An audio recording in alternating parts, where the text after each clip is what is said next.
The official story is the Master Chief is dead. You, Spartan Locke, are the unofficial story. Your mission is go. Let's hunt him down.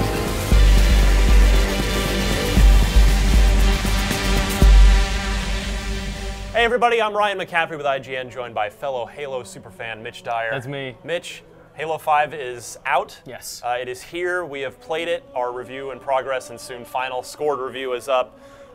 We were pretty surprised by the game, but for reasons that we maybe weren't quite expecting. Yeah, so we're not going to spoil anything that happens in Halo 5, but I do want to talk about something that I think is really important, which is all of the marketing that we've seen for Halo 5, all the trailers, all the live-action CG stuff. Which, it's been an awesome marketing campaign. Hunt the Truth, the podcast, the cool, like, two-sided Locke ad coming over to the standing over Chief, and then the flip, the exact reverse of the same thing, the initial reveal from E3 a couple years ago where it's a cloaked Chief meeting the Guardian Desert. All that stuff's been super cool. Yeah, but none of it happens ever at all in Halo 5. All of that stuff that got me really excited for the story is inconsequential, non-existent, and not present at all, which I think is really disappointing. And the story itself, which we won't get into, I think is disappointing for other reasons. But I feel misled, and I'm bummed out that all the Halo ads lied to us about what the story is. They pitched a story about like Locke versus Chief, and that's not present. It is simply not there. Chief's a traitor.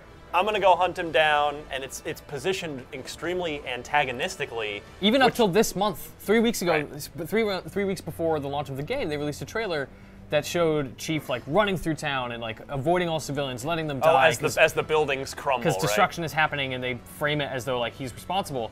And nobody ever talks about the Master Chief like that in Halo 5. And it's just weird. The disconnect between the story they think they're telling and the story they're actually telling is very, very strange. Yeah, the idea of two sides of the same story, telling it from two perspectives, or at least this really antagonistic, Chief is labeled as a traitor, and Locke's got to go hunt him down. He's never labeled as a traitor. He's just, well, you'll play the game for yourself. You'll find out. But it's not as extreme as that at all. Not at all. Yeah, and for me, it's disappointing because I wanted that story. I wanted the antagonistic story. I wanted to be playing a Locke who has to hunt down a character that I'm also playing, and bouncing back and forth between that seemed really interesting. And as it stands, I don't think it is. Halo has been guilty of this before. Right. Halo 2, the entire marketing campaign was save Earth. It was. Yeah. Remember that? Yeah, I do 2004, and how'd that go? We were so hyped up, and then you spent a total of 3 missions on Earth before leaving for the next Halo. Yeah. And so that was a little disingenuous as well, but it's been amped up to new levels this time, and it was.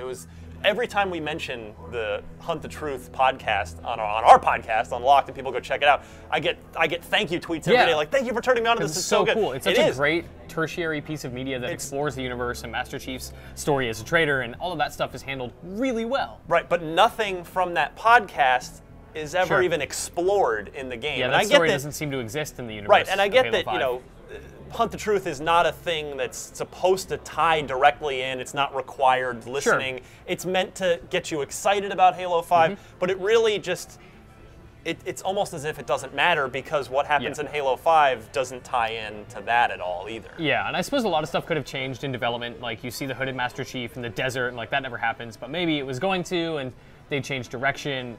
And you see a lot of the stuff about Locke hunting Chief. Maybe that changed tonally to accommodate a different story.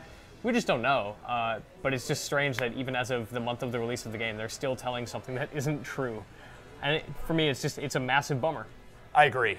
We will be talking full Halo spoilers on the next episode of Podcast Unlocked. New episodes hit every Wednesday on IGN, iTunes, YouTube, anywhere you want to see it or listen to it.